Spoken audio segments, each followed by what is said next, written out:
nuestras mayores necesidades, hermanos, es la necesidad por la que cada uno de nuestros seres queridos lleguen a conocer a Jesús, el Hijo de Dios, como su único y suficiente Salvador.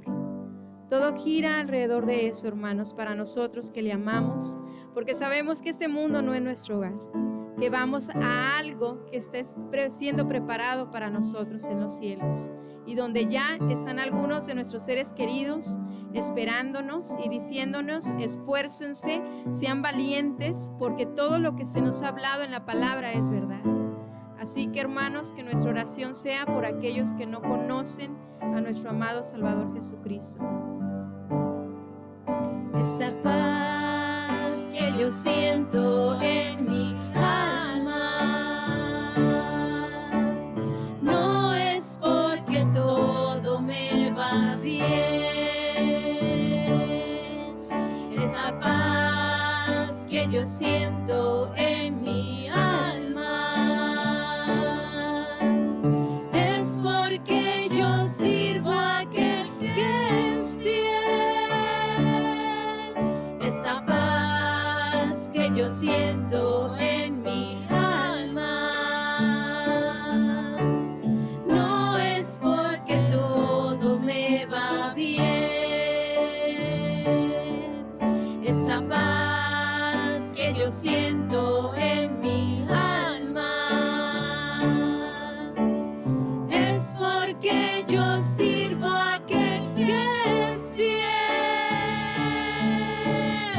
No miro las circunstancias, no, no, no. Yo miro su amor, su grande amor. No me guío por vista. Alegre soy. No miro las circunstancias, no, no, no. Yo miro su amor, su grande amor. No me guío por vista. Alegre estoy. Y aunque la higuera no florezca y no haya fruto en la vid, y aunque los montes se traspasen hasta el mar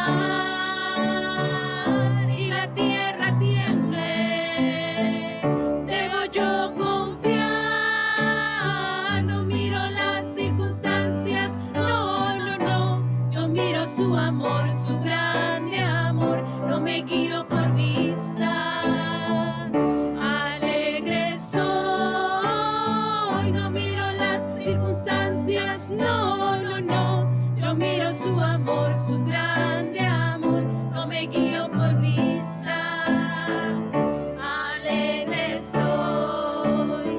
Gloria, gloria, aleluya. Aleluya, amén. Gloria, gloria, aleluya. Aleluya, aquel que es fiel. No miro las circunstancias, no, no, no. Yo miro su amor, su grande amor. No me guío por vista. Alegre soy. No miro las circunstancias, no, no, no. Yo miro su amor, su grande amor. No me guío por vista. Alegre estoy. No miro las circunstancias, no, no, no. Yo miro su amor, su grande amor. No me guío por vista. Alegre soy. No miro las circunstancias, no, no, no. Yo miro su amor, su grande amor. No me guío por vista. Alegre estoy. Gracias, Padre. Te adoramos en esta hora, Señor.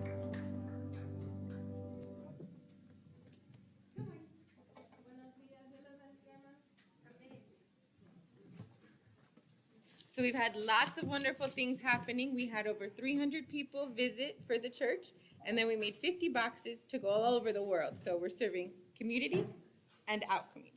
I don't know. Busy for 300 people for what?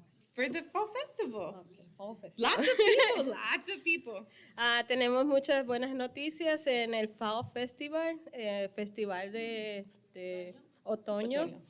Vinieron más de 300 familias visitantes ese día. Muchos de ellos le dieron la gloria a Dios. Se les pidió, ¿verdad?, que pusieran una petición y la mayoría de ellos lo que hicieron fue darle gloria a Dios por esa oportunidad de llevar a los niños, ¿verdad?, a conocer del Señor. So this church is serving the Lord, and thank you for that. Ayer algunas de las mujeres, no todas, nos reunimos a llenar las cajitas de Navidad para los niños. Llenamos 50 cajitas, 25 para niñas, 25 para niños, y pudimos también ver la gloria de Dios en todas las donaciones para esas cajitas. There's ways to continue to help serving the Lord, and it's coming to meetings. We have a called business meeting and a church council meeting, and so you can help make decisions on how we can continue to serve the Lord in our community and in the world. Siempre los business meeting, ¿verdad? Como hizo el pastor esta mañana, todos están invitados para que sean también parte de lo que la iglesia está haciendo y va a hacer, ¿verdad?, continuar haciendo para ayudar a la comunidad. But also our church likes to serve you, so not just us serving other people. So we want you to come to family breakfast and eat with us. Así como nos encanta ayudar a la comunidad, también queremos servirle a ustedes.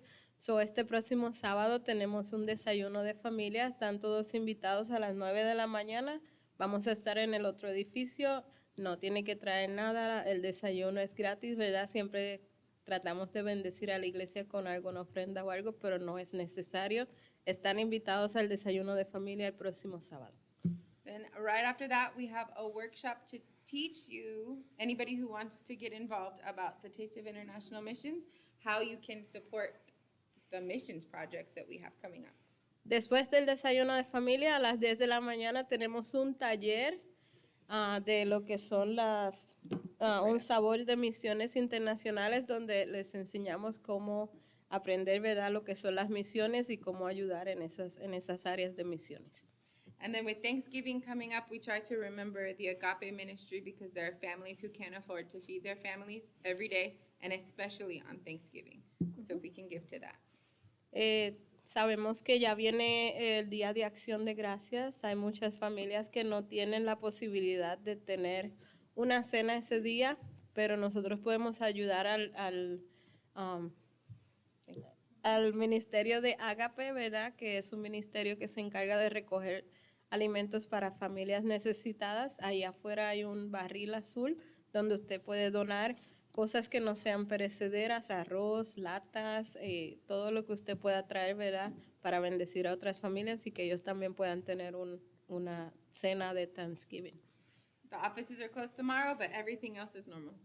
Mañana es feriado, la oficina de la iglesia está cerrada, ¿verdad?, pero nuestros pastores siempre están a una llamada para si usted los necesita. No olviden orar por nuestros pastores, ellos siempre necesitan nuestra oración. Y los miércoles, como siempre, actividades regulares para niños, para jóvenes y para los adultos también, en español o en inglés. Gracias.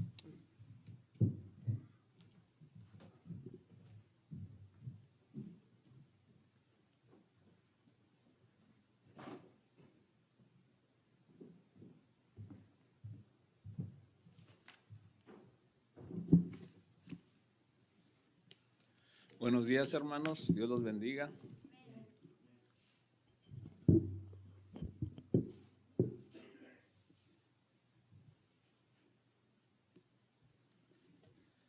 En este día vamos a leer Salmo 127. Vamos a dar inicio. Si Jehová no edificare la casa, en vano trabajan los que la edifican. Si Jehová no guardare la ciudad, en vano vela la guardia. Por demás es que os levantéis de madrugada y vayáis tarde a reposar, y que comáis pan de dolores, pues que a su amado dará Dios el sueño. He aquí Herencia de Jehová son los hijos, cosa de estima el fruto del vientre. Como saetas en mano del valiente, así son los hijos habidos en la juventud. Bienaventurado el hombre que llenó sus aljabas de ellos, no será avergonzado cuando hablare con los enemigos en la puerta. Esta es palabra de Dios. Oremos. Gracias, bendito Dios. Gracias, Padre mío, por tu santa palabra. Santo Dios, Señor, tú eres bueno, Señor.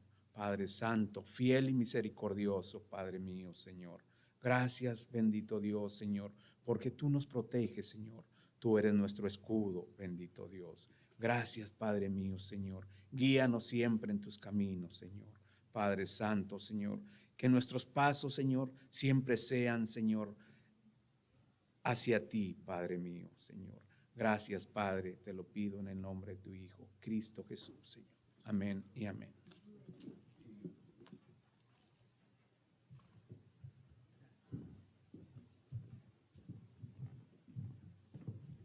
Dios les bendiga, mis hermanos, ocupen sus lugares en esta mañana. Le damos gracias a Dios por la oportunidad de una vez más estar en la casa de Dios. Bueno, hemos terminado, nuestra nación ha terminado, bueno, están todavía terminando ciertos puntos de todo lo que sucedió con la elección. El tiempo ha pasado de no recibir ya correos electrónicos y textos de cada uno de los partidos. Gracias a Dios.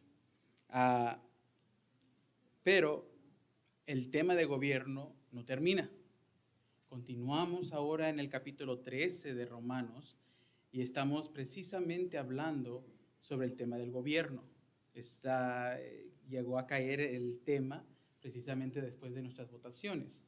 Pero le damos gracias a Dios porque a través del libro de Romanos no solamente hemos escuchado temas, la primera parte del estudio del libro de Romanos, nos dimos cuenta de temas de la justificación, de la salvación, cómo todo esto funciona y a la vez de que cada uno de nosotros tenemos que ser salvo a través de la fe en Cristo Jesús. Esto fue el tema de esta mañana, de nuestra fe, de dónde viene, de qué manera lo debemos de ver nosotros y cómo podemos aumentar la fe, porque de cierta manera Dios o Cristo mismo le pone un tamaño a la fe.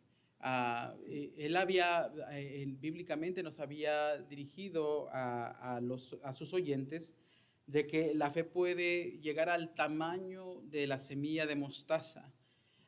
Y es una semilla muy, muy pequeña, no es la más pequeña del mundo. La más pequeña del mundo viene siendo la semilla de flor de orquídea, que es más pequeña que la de mostaza. Pero en la tierra donde Jesús predicaba, no existía tal planta en ese tiempo. Por lo tanto, no había una semilla para compararla y la más común que el pueblo conocía era la semilla de mostaza. Si no lo quieren creer, si lo quieren creer, personas aún argumentan de que la Biblia es falso. Por tan sencillo punto como ese, de la semilla de mostaza siendo la más pequeña. Nosotros sabemos que mundialmente no es la más pequeña, pero en el mundo conocido en aquel tiempo y en el mundo bíblico, la semilla de mostaza era la más común conocida y la más pequeña para ellos. Por lo tanto, Jesús usa esa ilustración. Dios no estaba mintiendo, porque nosotros sabemos ahora que la semilla de la orquídea, la flor, es la que es más pequeña que la de mostaza. Pero el punto que Dios está dándonos es que había niveles de fe, tamaños. Y nosotros habíamos mencionado de cómo la fe es fe salvífica, creer y poner nuestra confianza en Jesucristo, y también la misma fe, la fe que yo me pongo cada vez en las cosas normales y cotidianas de cada día. Por ejemplo, cuando yo salgo al estacionamiento de nuestro apartamento, yo me subo y enciendo el carro, no pienso dos veces de que voy a tener problemas con el auto. Sencillamente enciendo y no estoy cruzando los dedos diciendo, Señor, haz que esto funcione. No, para nada. Sencillamente me subo y enciendo el auto. Eso es fe, pero no es fe salvífica. Fe común que tenemos nosotros en sentarse, por ejemplo, en la banca y poder sentarse y saber que la banca no va a dejar de sostenerlo a uno. Que usted se sienta con la confianza de que la banca va a quedarse en ese lugar. A lo mismo subirse en un ascensor o un elevador. Cuando uno sube no piensa o solamente que tenga el temor a los elevadores, pero no piensa en decir, este elevador va a dejar de funcionar. Sencillamente oprime el botón y sube. Ese es ejerciendo la fe. Pero lo que hablábamos el día de hoy, la fe sobre la salvación, es la confianza plena en Jesucristo de lo que Él ha declarado y lo que va a suceder. Él es el Hijo de Dios, declaró que Él también es Dios. Y lo vemos hoy, veíamos, mi esposa y yo escuchábamos el mensaje de nuestro hermano R.C. Sproul, un famoso predicador. Él ha fallecido, ya tiene años de estar pasado a la presencia del Señor, pero sus mensajes son reconocidos. Y hoy precisamente estamos en el estudio del libro de Marcos. Y él hablaba cómo Jesucristo declara él mismo que Él es Dios a través de las frases que él usaba. Por ejemplo, el día de hoy era el milagro del paralítico. Y cómo sus amigos tuvieron fe suficiente de romper el techo de la casa donde estaba Jesús enseñando, porque estaba tan rodeada la casa de tantas personas que no podían meter al amigo paralítico para que fuera sanado. Y los amigos del paralítico rompen el techo y bajan al paralítico por el techo para que Jesús pudiera sanarlo. El punto que da el predicador R.C. Sproul es el punto de que no le dice levántate y camina, no lo sana.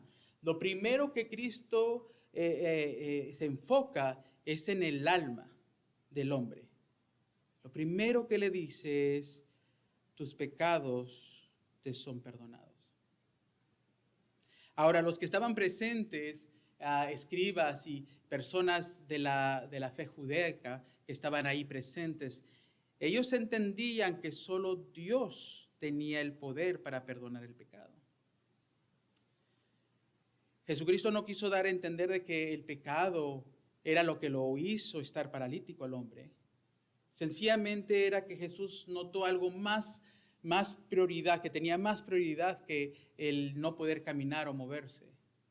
Lo que llevaba prioridad era el alma del hombre. Eso es lo que es prioridad. Cuando vamos a los hospitales a visitar a los enfermos, la prioridad es la salvación de esa alma, porque uno puede volver a enfermar. He visto y escuchado de personas que sanan de cáncer y están bien por unos años y vuelve el cáncer más fuerte y más poderoso de lo que inició la primera vez. Entonces, la enfermedad va a regresar porque puede regresar porque somos humanos. Estamos decaídos. Si no mueres de una cosa, morimos de otra. Entonces, tenemos que darnos cuenta de que Jesús dice eso, le perdona sus pecados, y todos pensando lo que Jesús leyó en sus mentes era de que solo Dios puede perdonar pecados. Y luego Jesús se dirige y dice, pero para que sepan que el Hijo del Hombre tiene poder, no solamente para perdonar pecados, sino para sanar. Él le dice, levántate y llévate tu lecho. Y el hombre se levanta del lecho y lo levanta y se va caminando y sale. Era una señal que Cristo estaba dándoles a entender, no solo a los presentes, a cortejo que le acompañaba, sino las personas que eran líderes y autoridad dentro de la iglesia de los judíos, dándoles a entender de que no solamente Él sanaba, Él no era un buen maestro, Él era Dios en carne. Y Jesús estaba declarando eso al decir, tus pecados te son perdonados. Solo para que entretengamos el pensamiento de lo que hablábamos hoy en la mañana en la escuela dominical sobre la fe, de que estamos poniendo nuestra fe no sobre un buen maestro, no sobre un buen hombre, estamos poniendo nuestra fe sobre Dios, sobre lo que dijo Jesucristo. Y les comentaba a mis hermanas de nuestro hermano C.S. Lewis, que escribió famosamente el comentario de que Jesucristo puede ser tres cosas, porque Él dice que Él es Dios, él pudiera ser un hombre loco, fuera de sus 5 sentidos, pudiera ser un hombre mentiroso,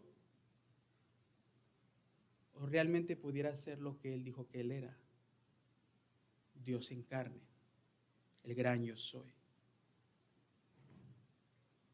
Pero cuando nosotros vemos la crucifixión, nos damos cuenta que María, la mamá de Jesús, completamente calla. Si su hijo fuera estado loco o tenido una enfermedad mental, ella pudiera haber gritado en ese momento: no me lo maten.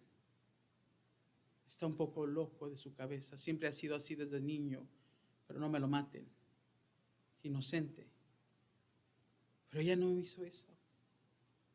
Ella cayó. Estaba llorando al pie de la cruz, pero ella cayó. La razón que crucificaron a Jesús no era porque era un buen maestro, y tampoco era porque hacía milagros en el sábado. No, la razón que crucificaron a Jesús era por su declaración de quién él verdaderamente era: Hijo de Dios y Dios. Ese era el punto de la crucifixión. Y María cayó. No salió María en defensa de decir: mi hijo siempre ha estado loco, pero no me lo maten. Y tampoco hubieron personas que se afrentaron en esa tarde para acusarle a Jesús de decir: siempre ha sido un mentiroso. Lo conocemos desde pequeño, es mentira. No hubo ninguno que se puso de pie para decir: solamente son mentiras. Déjenlo, pobre, o sea, no lo maten. Pero siempre ha sido un mentiroso.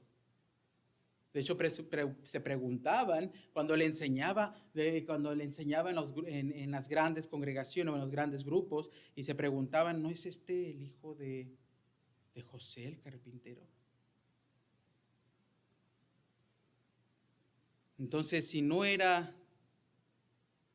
un hombre loco y tampoco un mentiroso, podemos concluir con la tercera respuesta que ofrece C.S. Lewis en su libro: que verdaderamente era lo que él declaraba que era. Que si lo mataron era porque era una amenaza para la iglesia o la sinagoga establecida de judíos en ese tiempo.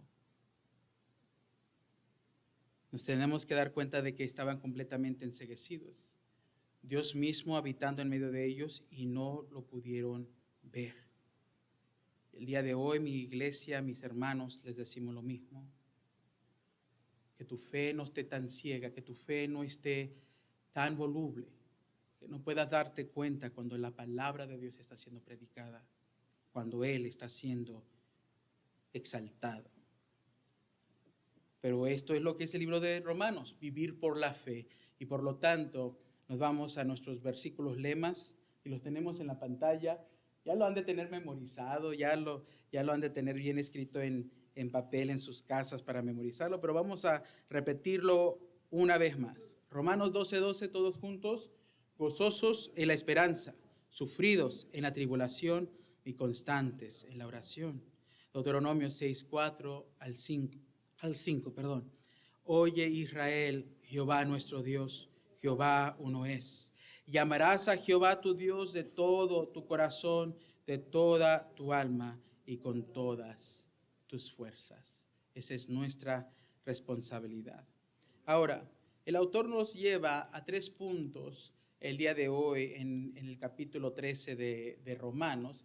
Nos lleva a estos 3 puntos: la sumisión, la sumisión ordenada, capítulo 13, versículo 1, luego la sumisión explicada y luego la sumisión practicada.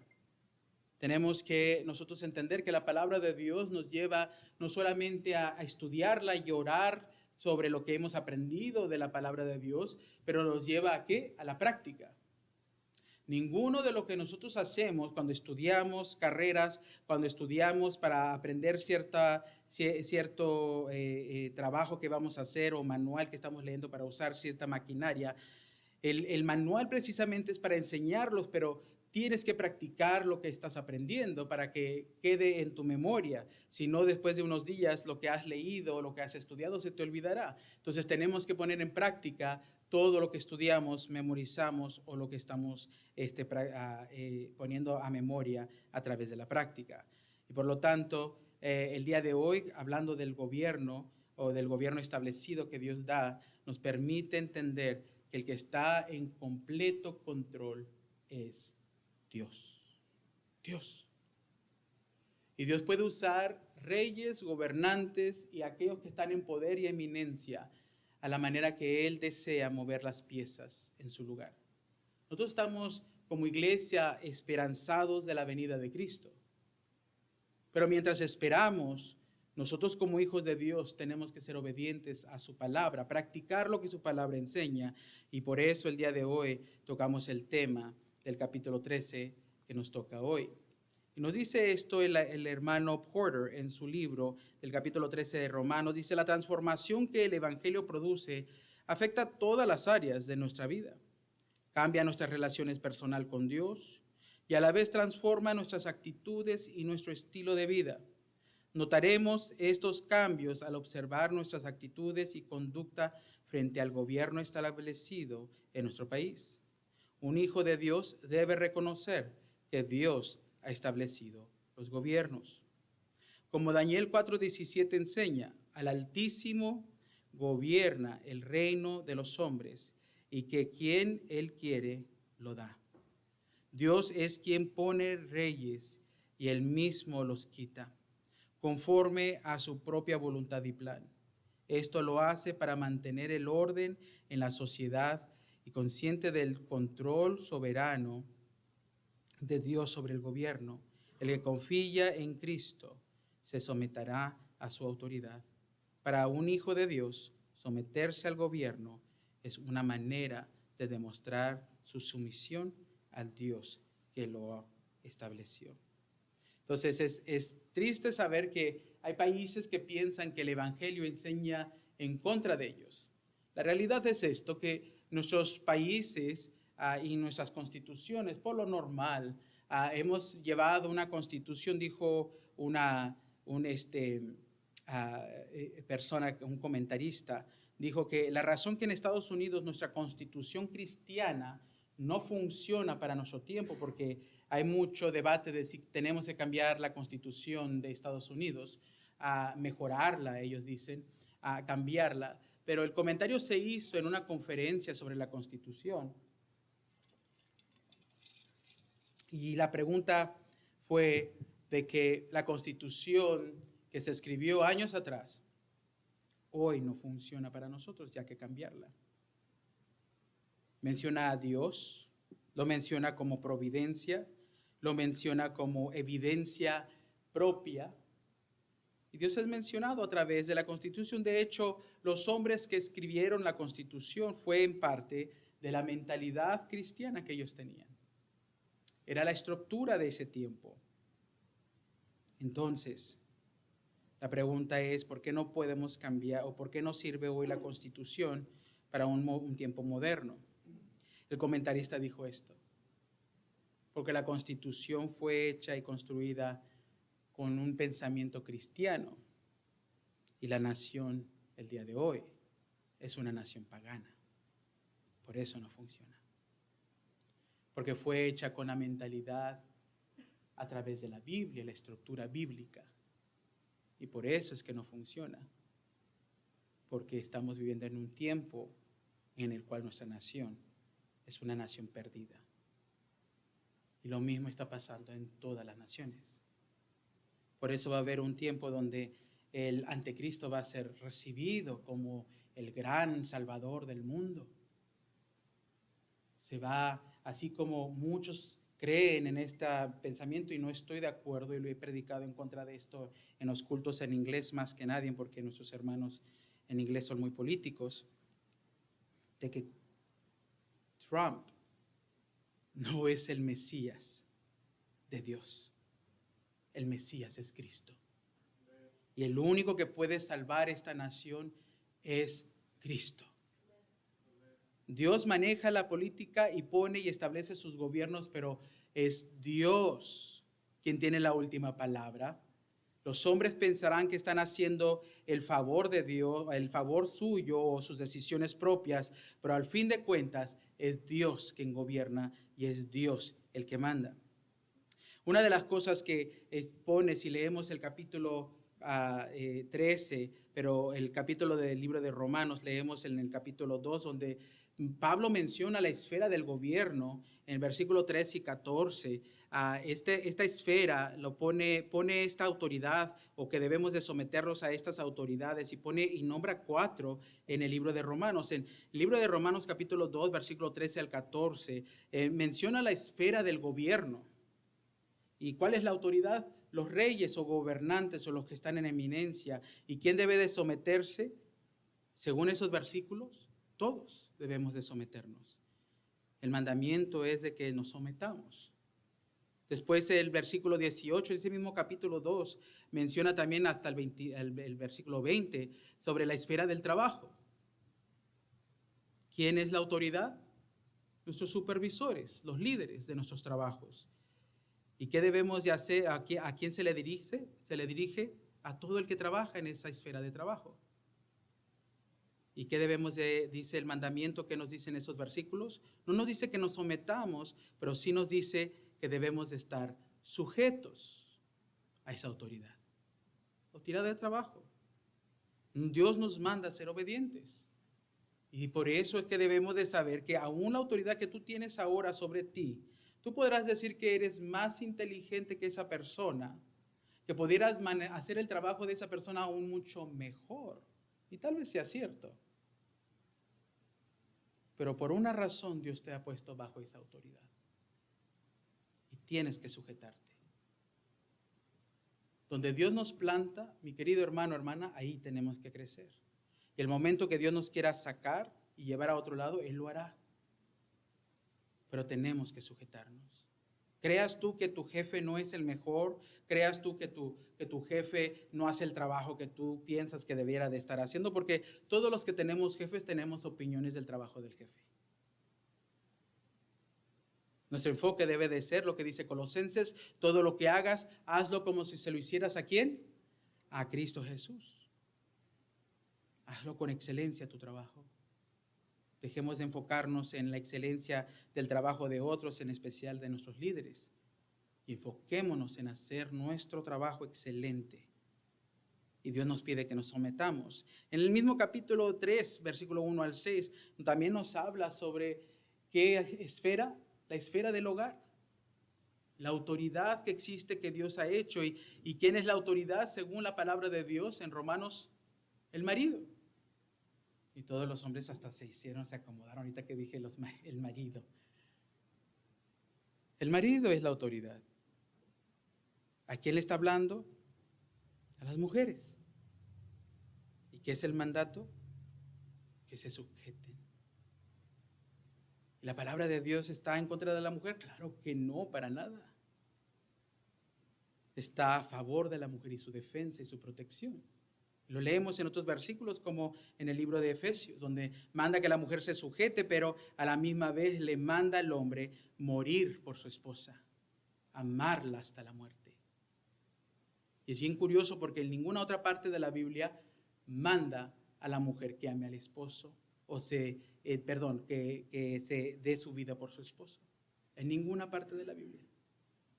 Solo en Efesios nos pide a nosotros los hombres, la Biblia solo le pide a los varones que amar a nuestras esposas como Él amó la iglesia y demos nuestra vida por ella como Él la dio. Wow. ¿Tiene Dios preferencia de hombre o mujer? Para nada. Sencillamente está dando un orden en el cual Él puede bendecir. Y la última esfera que da a Pablo en el capítulo 5, el versículo 5, es la iglesia. La esfera de la iglesia, y manda que los ancianos de la iglesia, los que están en autoridad sobre la iglesia, sean la autoridad, pero manda ¿a quién? A los jóvenes sujetarse a la autoridad. Por eso la misma Biblia dice que los jóvenes no pueden tomar la predicación, no podemos tener un elfalto, una persona nueva al evangelio, tomar autoridad o predicar el evangelio, porque pueda que ellos caigan en el mismo pecado de Satanás, que se envanezcan y crean que son superiores. Entonces, en estas 4 esferas, la autoridad es mencionada en el libro de Romanos, pero hoy precisamente nos habla Pablo sobre este punto. La sumisión y el orden de esta sumisión. Y nos dice esto el versículo. La sumisión y su orden, el versículo 1 del capítulo 3, y nos dice esto. Sométase, toda persona a las autoridades superiores. Porque no hay autoridad sino de parte de Dios. Y las que hay por Dios han sido establecidas. Las autoridades que hoy vemos nosotros, tengamos nosotros el poder decir que son malas autoridades o buenas autoridades, Dios establece. Y hay una historia, y al final la que nosotros leemos en Apocalipsis, en el libro de Daniel, el libro de Ezequiel, donde nos damos cuenta que aún las naciones de las cuales habla Dios son naciones que en este mismo momento han sujetado a su país, a su pueblo, bajo un yugo terrible de servicio. Pero son mencionados en la Biblia, estas autoridades, estas naciones. Pero al fin de cuentas nos dice el libro de Romanos que estas naciones serán vencidas, o estas autoridades serán vencidas. Por lo tanto, Dios nos manda a sujetarnos. Lo mismo vemos en el libro de Egipto, el libro de Éxodo, en la historia de Egipto, de Moisés, de sacar aquel pueblo de aquella nación. La conversación que Dios tiene con Moisés a través de la zarza que ardía y no se quemaba, la palabra de Dios dice que él iba a golpear a Egipto y que su gloria sería manifestado a través de lo que él iba a hacer con Egipto. Y te das cuenta que cada uno de los ataques, cada uno de aquellas plagas que Dios permite llegar a Egipto, atacaba cada uno de los dioses encabezados de los egipcios, tumbando la estructura de la fe de que ellos tenían sobre los dioses que ellos creían que existían. Y Dios vence uno tras otro, hasta finalmente aún la misma muerte y vida que ellos creían de su Dios Ra, que era el que manejaba eso. Es Dios quien elimina el primogénito. Dios. Y tú y yo podremos decir, pero Dios es malo. Dios es dueño de todo. Dios es dueño de cada uno de nosotros, aún de nuestra misma vida, y por lo tanto Él puede decidir, hoy puede ser nuestro último día. Dios no quiera, pero hoy puede ser nuestro último día. ¿Es justo? Ante nuestros ojos tal vez no es justo, porque tú quieres seguir viviendo, quieres seguir estar con tu familia, traer seguridad a tu familia, ver a tus hijos crecer, pero es decisión final de Dios. Y como Dios no nos debe a nosotros y Él es dueño de todo, Él ha escrito su santa voluntad en cada uno de estos días que tú y yo vivimos, y Él ha escrito aún nuestro día final. ¿Y cómo vamos a morir? Porque Él es Dios. El punto que hace el versículo 1 es sencillamente someternos a nuestras autoridades. Pero hay un punto clave que nosotros vemos en la conversación que tiene Dios a Jesucristo en el templo. Le preguntan que si deben de dar impuestos a César. Y vemos por primera vez la mención de la separación de Estado y religión. Por primera vez en la historia bíblica o en la historia humana. La separación de Estado y de la religión. Y Cristo les pide una moneda, y cuando toma esa moneda, la toma en su mano y les dice de quién es el rostro que está en esta moneda. Y todos gritan César, porque estaban siendo gobernados por los romanos. Y la respuesta de Cristo es esto: dad a César lo que pertenece a César, y dad a Dios lo que pertenece a Dios. Y es lo mismo que hoy tú y yo hacemos. obedecemos el gobierno porque Dios ha puesto esa autoridad sobre nosotros, pero es Dios la última autoridad fiel en nuestras vidas. Si la ley hoy mismo dijera, nuestro gobierno, que las iglesias tienen que cerrar y los cristianos no pueden reunirse, la iglesia de Cristo, la verdadera iglesia de Cristo, seguiría adelante. Lucharíamos en contra de eso.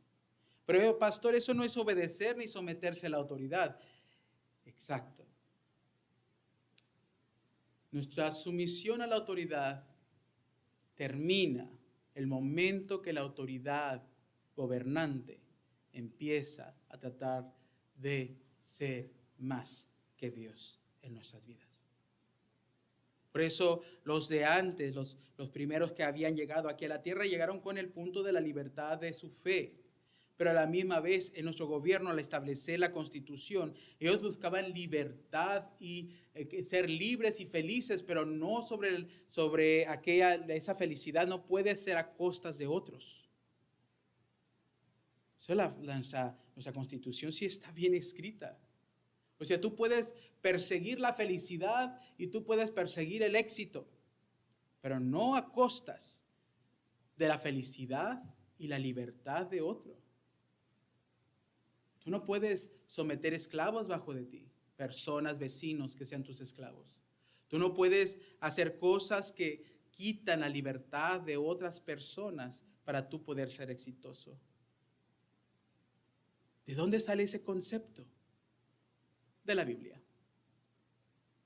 La estructura de la Constitución fue hecha por hombres con estructura bíblica. Estudiaban la Biblia. Era parte de su diario vivir. ¿No eran los mejores cristianos? Claro que no, como ninguno de nosotros aquí.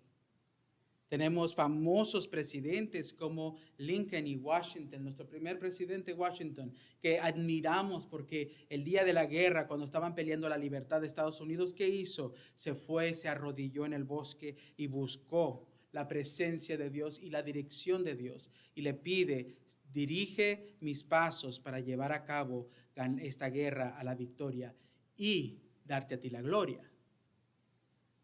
Y nosotros enseñamos eso en la escuela, la historia de este presidente, primer presidente de la nación de Estados Unidos. Pero él no era un hombre perfecto. Tenía esclavos. Y Dios no desea la esclavitud. La Biblia misma lo declara, pero en los tiempos que vivía, en el tiempo bíblico, existía la esclavitud desde el tiempo bíblico. ¿Que Dios lo permitía? Tal vez. ¿Que Dios deseaba que existiera? No. Lo mismo en el divorcio. La palabra de Dios dice que Dios aborrece el divorcio, pero lo permite por la dureza del corazón ¿de quién? Del hombre. Tenemos que darnos cuenta que sí tienes libre albedrío, pero a la misma vez Dios sigue estando en control. A pesar de tus decisiones que tú estás tomando, Dios te conoce tan bien que precisamente tu nacimiento, en la generación que tú has nacido, a la nación en la cual tú naciste, el idioma que es tu primer idioma, Dios lo hizo todo preciso y al punto. Él sabe cómo tú piensas. Él sabe que si pone esta persona en autoridad o eminencia, Él sabe las piezas que Él está moviendo porque sabe el pensamiento de ellos. Pero en todo esto dice la palabra de Dios en Proverbios que el corazón del rey está en las manos de Dios y Dios lo dirige como si fuera un río a donde Él quiera dirigir ese río. Vemos en muchas ocasiones reyes de la Biblia, en la Biblia, reyes malos que eran pecadores y Dios los usa ¿para qué? Precisamente disciplinar a sus hijos, los israelitas. Y si hoy tenemos malos líderes, tomemos conciencia de que tal vez es parte de la disciplina que Dios está dando a nuestro país. El segundo punto que nos da este estudio del capítulo 13 es este. La sumisión explicada. Vamos a leerlo en versículo 1 al 6. Nos dice así, lo acabamos de leer el 1, pero lo leemos, lo repasamos de nuevo. Dice, sométase toda persona a las autoridades superiores, porque no hay autoridad sino de parte de Dios, y las que hay por Dios han sido establecidas. De modo que quien se opone a la autoridad, a lo establecido por Dios resiste, y los que resisten acarrean condenación para sí mismo. Versículo 3 nos dice, porque los magistrados no están para infundir temor al que hace el bien, sino al malo. ¿Quieres pues no temer la autoridad? Haz lo bueno y tendrás alabanza de ella. Porque es servidor de Dios para tu bien. Pero si haces lo malo, teme, porque no en vano lleva la espada, pues es servidor de Dios, vengador para castigar al que hace lo malo. Versículo 5, por lo cual es necesario estarle sujetos, no solamente por razón de castigo, sino también por causa de la conciencia. Pues por esto pagáis también los tributos, porque son servidores de Dios, que atienden continuamente a esto mismo. Entonces, cuando nosotros leemos estos pasajes, nos está hablando Dios de una autoridad que Él establece, pero que Él está esperando que esa autoridad sea sujeta también a Dios. Lo mismo habla sobre el matrimonio, sobre el hogar, sobre la iglesia, donde las autoridades de la iglesia, los ancianos de la iglesia y los predicadores o maestros de la iglesia deben de estar sujetos a Dios. Los maridos sujetos ¿a quién? A Dios. Los hijos sujetos a los padres. ¿Y los padres a quién? A Dios. Y las autoridades lo mismo.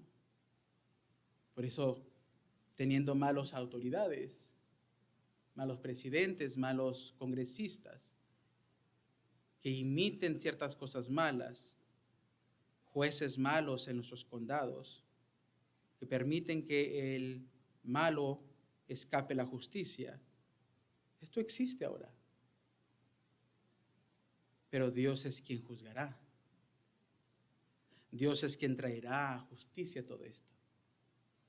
Y es mejor que nosotros esperemos, porque la realidad es esta, no sabemos si esa autoridad está sujeta a Dios.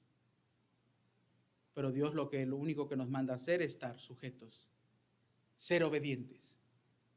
Esto es difícil, pero lo veíamos en el tiempo de Roma y en la era helenística, donde adoraban otros dioses en Roma antes que Roma se convirtiera en una iglesia católica. Y veíamos cómo sacrificaban a los cristianos, que no adoraban los dioses de ellos. Una de las cosas extraordinarias que veíamos en esa época era que la mujer no era tan deseada y por eso podían legalmente descartar o asesinar pequeñas bebés que nacían mujeres. Podían descartarlas y matarlas. Era algo real en ese tiempo. Y existe en nuestro tiempo también. Pero la iglesia, cuando entró a Roma, dijo, no podemos hacer esto. Los cristianos empezaron a decir, no podemos descartar lo que Dios nos ha mandado. Cuando la iglesia empezó a entrar a Roma y llenar cada una del espacio donde ellos estaban enseñando, se llenó de muchas mujeres, porque la mujer no tenía autoridad. Mas cuando se predicaba el evangelio, decían que ante Dios ya no existía hombre ni mujer, libre o esclavo, que todos éramos libres en Cristo y que no existía realmente una libertad condicional, era una libertad total en Cristo Jesús. Y se llenó la iglesia cristiana en el tiempo de los romanos de muchas mujeres. Es a través de un libro, un autor que se llama El crecimiento de la iglesia cristiana en Roma, donde estoy sacando este punto. ¿Y por qué crece la iglesia cristiana y explota en Roma? Porque la mujer no podía ni heredar terreno. Y la iglesia cristiana y los cristianos decían, no debemos hacer esto. Debemos de darle autoridad que las mujeres puedan heredar. Y entonces las mujeres, escuchando los conceptos cristianos, dijeron, ellos sí nos aman verdaderamente, y fueron y se sometieron a la autoridad de Jesucristo. Y encontramos muchas mujeres salvas que sus maridos no estaban de acuerdo y no querían cambiar su fe, y empezaron las mujeres a abandonar a sus esposos que no se querían convertir. Y Pablo tiene que escribir a la iglesia y decirle, si su esposo no se ha convertido, no se separe de él, no lo deje, no, con tu forma de ser, tus actitudes y tus buenas obras, convierte a tu marido. Imagínate la fuerza de la iglesia en el tiempo de Roma, y de repente Roma se convierte en un estado cristiano. Y todo inició a través de los conceptos bíblicos que enseña la palabra de Dios. No que oprime a la mujer, no, para nada. Le da la libertad de saber que ante los ojos de Dios hay igualdad en el hombre y en la mujer, y Dios nos ama. Y por ejemplo, la salvación de la mujer no es atada a través de que ella sea salva a través de su marido. No, ella es un alma independiente ante los ojos de Dios, y que ella tenía la decisión que tomar si quería ser salva o no. Y esa autoridad que empieza a escuchar las mujeres en Roma las hizo entender de la libertad y el amor de Cristo, que Dios ama tanto al varón como ama a la mujer. Un poco de historia, sencillamente para que nosotros entendamos, mi querida iglesia, de que el someternos a autoridad no quiere decir que somos menos, en ninguna manera. Pero si la autoridad sobrepasa su autoridad en las cosas de Dios, entonces la iglesia tiene que protestar. Tenemos que protestar. No vamos a ser obedientes a la autoridad como cuando Faraón manda matar los varones, bebés que están naciendo. No, para nada. Dios dice que su palabra, que las parteras que Faraón mandó a que asesinaran a estos bebés, al nacer, asesinar a estos bebés, ellas no lo quisieron hacer. No deseaban hacer esto. Y le mienten a Faraón cuando Faraón les llama, porque les pregunta, hay tantos varones, ¿por qué están todavía viendo varones, niños hebreos, varones?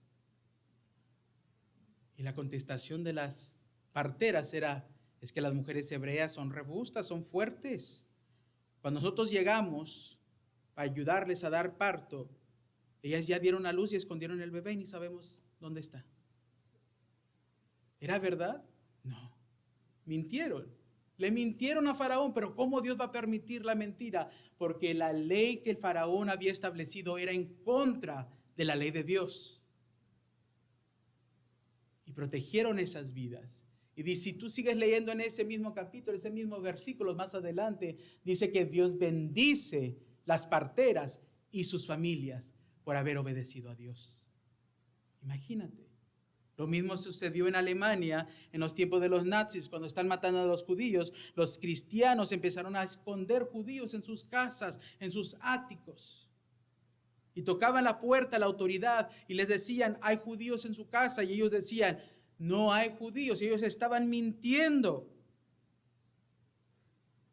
¿Acaso Dios permite la mentira? Pues según lo que vemos en el libro de Éxodo, cuando la autoridad está en contra de la autoridad de Dios, la iglesia tiene que obedecer primero la autoridad de Dios. Dad a César lo que pertenece a César, pero dale a Dios lo que pertenece a Dios. Esto estaba estableciendo Jesucristo en esto. La autoridad de Dios es siempre superior. Y el último punto,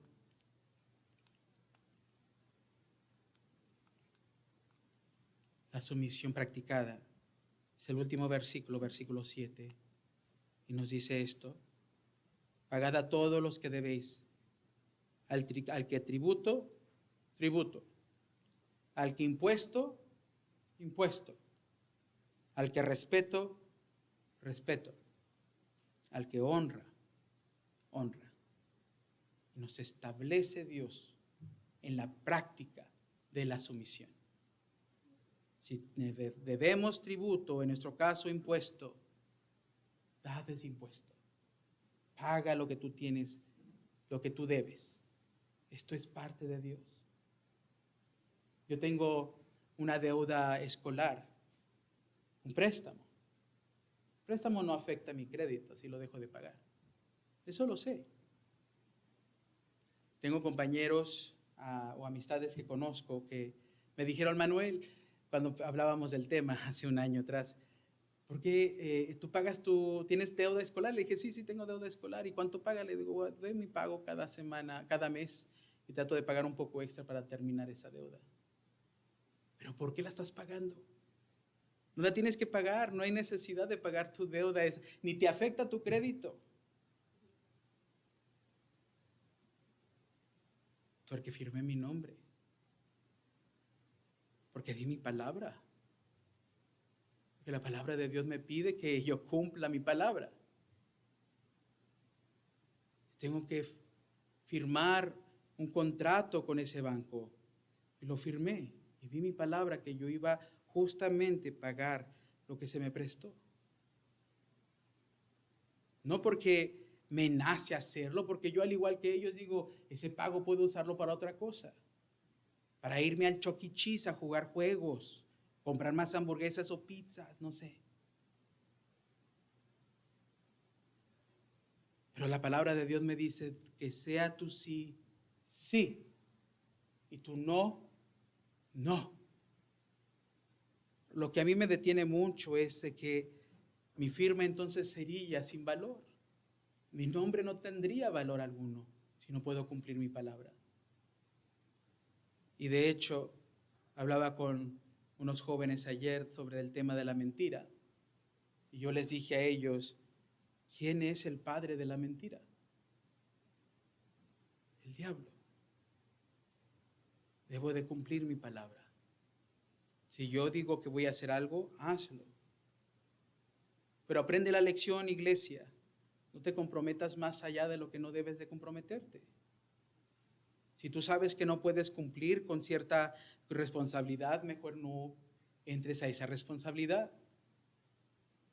Porque en todo esto estás tú y yo representando ¿a quién? A Dios aquí en esta tierra. El cambio de vida que Dios ha dado a nuestra alma es un cambio completo, mi hermano, mi hermana. En nuestro pensamiento y en cada área de nuestra vida tiene que vivir el Dios de la excelencia, el Dios supremo que nos llamó a la santidad, de la oscuridad a su luz admirable. Tienes que vivir en cada área de tu vida con excelencia de la santidad de Cristo. Y eso incluye pagar tu deuda. Yo sé para muchos que ahorita en sus mentes dicen, pues debo tantas tarjetas, tanta deuda al JCPenney, al Macy's o no sé, quién sé. Cumple tu palabra. Paga tu responsabilidad. No solamente por ser una persona de palabra, pero realmente por ser un hijo de Dios. Que nuestro sí sea sí y nuestro no sea no. Practica lo que tú has entrado en compromiso, en contrato o en deuda. Practica. Al tributo, tributo. Al que impuesto, impuesto. Al que respeto, respeto. Y al que lo honra, honra. A quien le debes, dalo. No mantengas aquello en tu mano. Paga.